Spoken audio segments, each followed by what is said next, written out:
My name is Joe Dalton, entrepreneur and business coach. Welcome to Breakthrough Brands.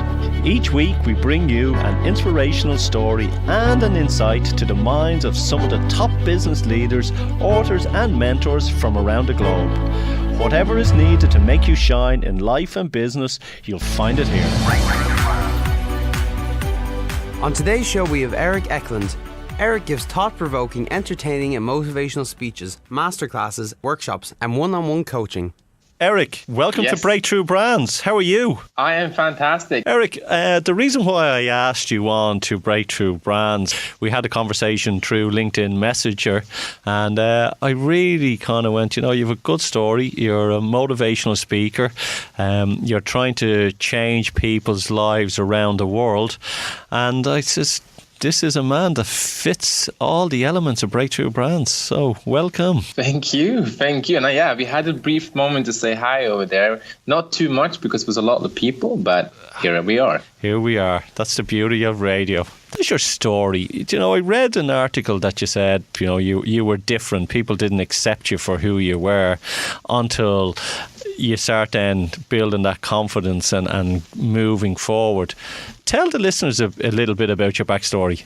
Well, right now, there was actually a lady after this event to ask me a brilliant question that today I'm actually can't answer, and it takes me into my story. She asked me, do you ever, hope that you would be looking different, as in you would have another skin color? And I looked at her, I was like, you know what? Let me be brutally honest with you. Yes, I've had so many moments in my life where I was hoping that I was looking differently. And this is my story from the beginning to the end. I'm adopted from Colombia to Sweden and grew up in the middle of nowhere together with my adopted brother as well from Sweden. And the thing here is, when I realized we all have a story, that we all have our own backpacks, we all have our own experiences. Suddenly, I just realized this thing of the one thing that I was running away from the most in my life was actually to accept who I truly am. This thing of, I do look different. I look a lot different from the rest of the kids in the middle of Sweden. I do. Back in the 80s and 90s, sure, there were people, they were running after me and they were doing what kids do. They can be very happy to and nice to each other, but they can also be very mean to each other. Kids. But also, I'm a stranger in a strange place. I'm also a stranger in my own place, as in my own body. I'm strange. I don't understand in the beginning as I'm young why I'm so different. And around us, there's so much that goes on where we have to be kind of being like everybody else, but at the same time people expect us not to be. So this huge confusion between, wait, what am I supposed to be now? Myself, or am I supposed to be like them? And I think you understand that one, Joe. Yeah, it's interesting because looking at our own children, kids are wonderful. Kids can't distinguish between different races, different colours. They just see other children as they are, and that's up to a certain age. And then as children get older, depending on what schools they're in or the environment is around them, that's when it starts to change. And that's where that self-doubt comes in, that worry about what will my friends think, or what will people think of me. I'm not wearing those clothes, I look silly in them, or I'm not going here, and it's all about embarrassment. Yes. And it's very much so. And, when I agree 100% with you when you said that, when children are small, and I remember myself after 5-6 years old, something like this. I mean, seriously, we're just running around kidding and joking and being children. But there was still this curiosity. I still remember how that some kids, ran up to me and touched my skin and wonder why they don't get brown when they touch me. Or sometimes when I get hurt, they wondered why, like, oh my God, you're actually, you're white on the inside, as they would call it. Back then, no one meant anything mean with this. This is really something curiosity. I take with me right now. Say it again? That's only just curiosity as a child. Exactly. It stays curiosity until someone starts putting a name for that, or they start putting a certain judgment on this. And that's honestly coming from older parents, siblings, or teachers around that puts another value on this. And this is really much is very much why I'm doing what I'm doing today with the whole thing of connecting humans and getting people to understand that, we have a responsibility, a huge one. It's like my daughter, when she was about 4 or 5, I remember seeing someone says, why is that person larger than us? And we say, well, because God makes everyone different, and we all come in different shapes and sizes. And you went, oh, okay. And that was it. Oh, it's cute.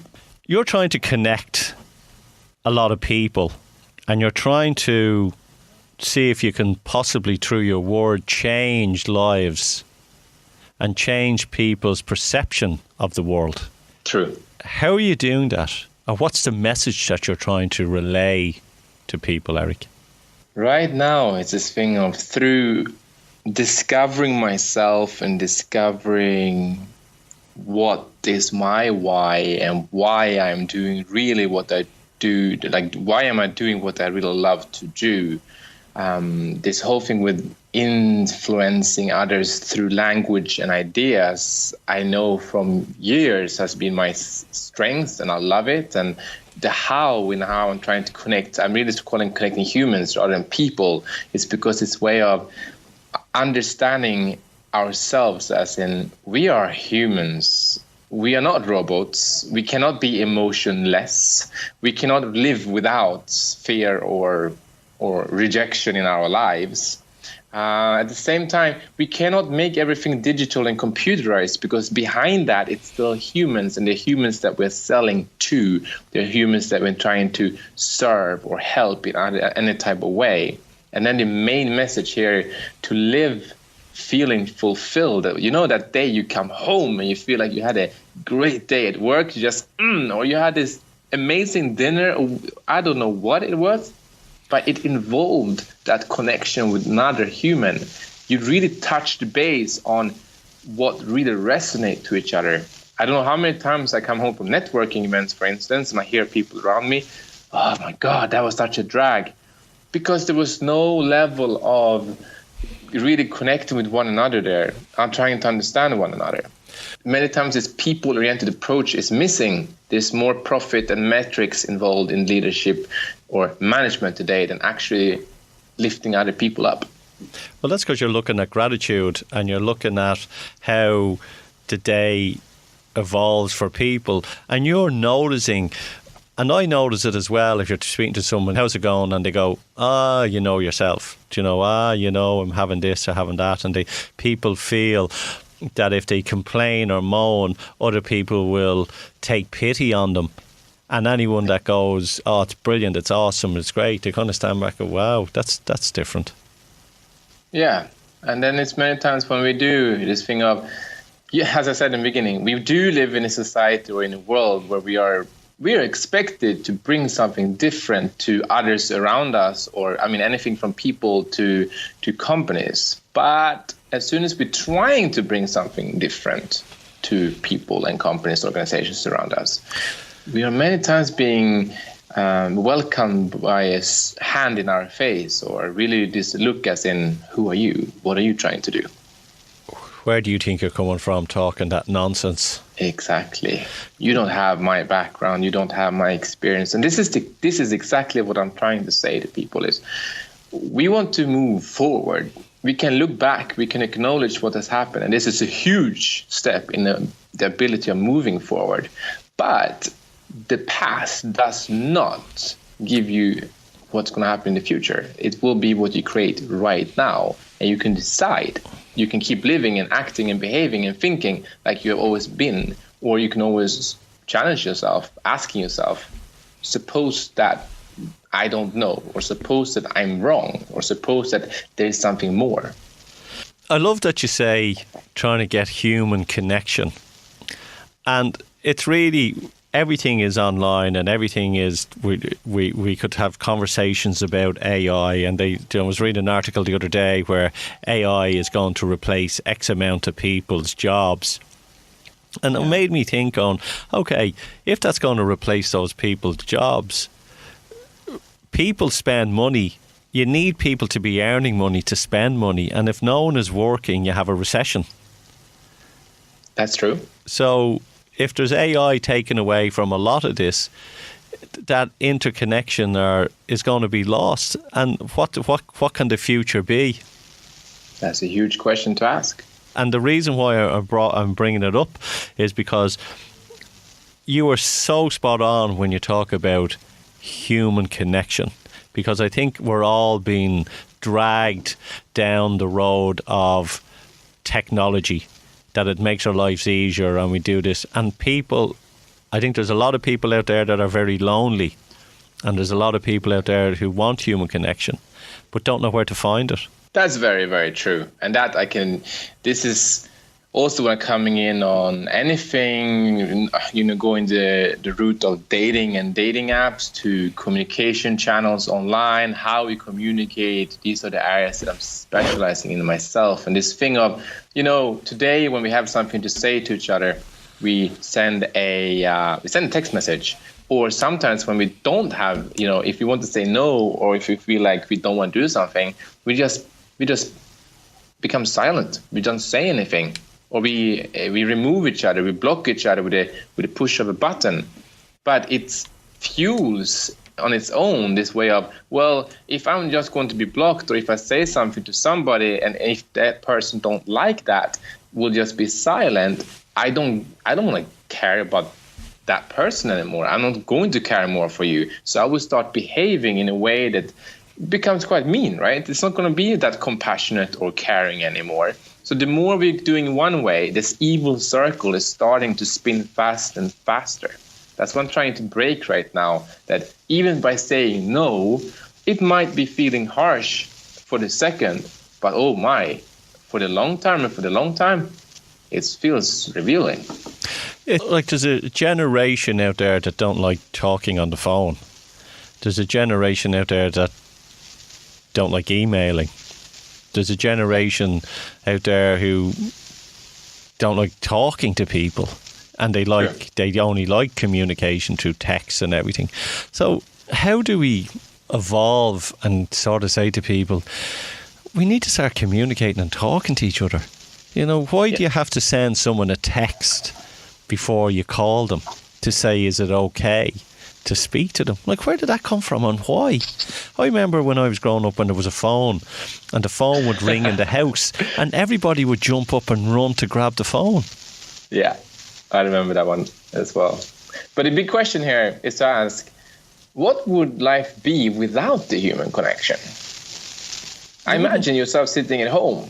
The only connection you have to other people, even though you're trying to be connected, right, is via your phone. Say that's the only way of connecting to people. How would you feel? Lonely. Yeah, then we're moving from alone to lonely. Being alone, that's fine. But the feeling of lonely and loneliness, that I'm arguing if anybody really wants to feel. Erik, there's a Dr. Emoto, M-E-O-T-O, okay? And you know the story that he got 4 or 5 different jugs of water. One of them he shouted hate, hate, hate at. Another one then they shouted other language at. And then they froze them, okay? And then they got the frozen water and looked at it underneath a microscope. And the water that they shouted hate at, the ice was all shattered and everything. But the ones that they spoke to, love, peace and everything, they were like icicle snowflakes. Really? Okay. The ones that they shouted all bad, negative at and everything, when they looked at them, they were just ice. But the ones that were compassion and love that they spoke to, they were beautiful flakes. Do you know which one was the worst? No. The one that they ignored totally. In water? In water. So they got them all, said love, peace to one, cursed and shouted at another and left one alone. Then they froze them. And then they took a slice off them and put them under a microscope and they looked at the particles inside. All right. Point proven then in ice and in jugs of water. But you know what that means? We're made up of water. I was just about to say, with the amount of water we are made up on. Yeah, and that is such an amazing thing that it's the energy goes where energy flows. And we have water, if we're talking about negativity and we're pushing ourselves and all that, that's what you're carrying. But if you're carrying love and peace and gratitude, that resonates with you as well. But loneliness, you could be sitting in a restaurant, or you could be, like yourself, you could have been sitting, you were a dancer on a ship. You could have been on that ship, and you could have loads of people around you, but you still could have been the most loneliest person on the ship. Oh, yes, 100%. That's the difference between being lonely and being alone. Yes, yeah. Are you traveling all over the world giving your message? Yes, I am, and together with a selected few that I have met recently, within the last year actually, I'm collaborating in different events, organizations and settings to really make an impact with our message now. And I'm the one who's just behind this and really creating and defining and coming up with these new ideas for how to spread it. But I'm all over. I've been from Kuala Lumpur up to Dublin even, and I'm going to Dallas shortly, and I have Brazil coming up towards December, so it will be very exciting. And it also opens me up for the different cultures. And I love how people say, well, here it's so different, or here we are struggling with. But I hear the same here wherever I go. It's not about here. We are humans, and we're humans everywhere in this world. And we have the same, let me say, likes and wants in many different ways. Although I agree, we have different religions and cultures and experiences and upbringings. We do. But when we come into those basics of being alive as a human, such as lonely or being alone, that doesn't matter if you're sitting in Malaysia or if you're sitting in Ireland. The feeling of being lonely or alone is the same. I think the main question that everybody would probably ask all over the world, what is my life purpose? Yeah, that's a big question these days, especially now. On it, and that's it. It's people want to try and everyone talks about helping everybody, and everyone you flow with the people, and in the conversations you have with people you resonate towards them, and the one thing that everyone is trying to figure out in those circles is, what's my life purpose? And right now is even this thing with the word helping others is a big word. It's not specific enough to really show us. I speak to many and they say, yeah, but my purpose is to help others. And I agree, yes, most probably your purpose is so. But however, what do you mean with helping? Some people help others by cooking. Other people help others by entertaining them. Other people help others by, instructing them in math or science. There are so many different ways we can help others in. So the challenge comes to narrow down, what do we mean with helping others? It's a clear direction. A clear vision and direction is what they need themselves. Like we do all say, I want to help people. And it's like I'm a business coach and I help businesses. And the first thing that I work on with them is clarity, direction and taking action. Okay. Because even though they know what's going on and they know they're good at and what they want to achieve, we really have to do that soul searching, finding out their true value, so they can then be very clear on their mission statement, on their actions, so they can resonate to the people that they can help. Very true. That's one way of doing that. What is the future for yourself? What a question. What is the future for myself? Well, my vision is to really become this. I want to be able to make a living and really make an impact in Europe. That's actually my vision right now. Be able to be the one to be able to guide others in Europe in how to find their purpose and really live it to their full potential, both as a business or an organization. So I would love to have, my futures is I would love to build a team. I would love to have these different teams around the world who's actually working together with me. The one part that I feel in myself now is I'm missing that from the corporate world where I was in, having these different departments and different teams collaborating. It's huge. I would love to have that right now. And this is the most short-term goal I have in my own progress right now. What's lacking? Mentorship, guidance. I have, the more I'm looking at myself, also realizing, this thing of to be able to make an impact and be efficient. I often use the metaphor of a Formula One race where nobody is anything without each other. That car, that speed, that driver, that team, when they're changing that tire, I'm lacking the person who can sit down and say, oh, really hold me accountable for what I've said, say 1 month ago, because everything is moving so fast. So I have to adapt. But then who keeps me on track? And then another person who can see what I don't see. I love collaborating and teaming up with some people who, for instance, I have a German assistant working with me, and she's older than me. She's from Germany. She's having a whole other approach to how to do business. But I love it because she sees things completely different than I do. And together we create very good programs. I think you're spot on. Everybody does need either a partnership or collaboration, because we are great on our own, but we can only move mountains when we are with other people. Yeah. And any business, any organisation that has a team, like-minded team, will do greatness. And I know that you have teamed up with some great guys that will probably all help each other on their way, and you will develop more and more skills as you move along in this process. I definitely hope so. I strive to do so. I have discovered by myself, when I was younger, when I was moving like a Ferrari, looking for success and money and fame, that I wasn't doing it the way that really made me feel good and feel fulfilled, like really feel like at the end of the day, I had done what I could do. The one thing that slowed me down the most, and what I'm realizing around me right now, is that we are really trying to do it all by ourselves. We're not asking for help. What frightens you? Right now, I'm still coming off very much from the one fear I had for a long time, to not be good enough.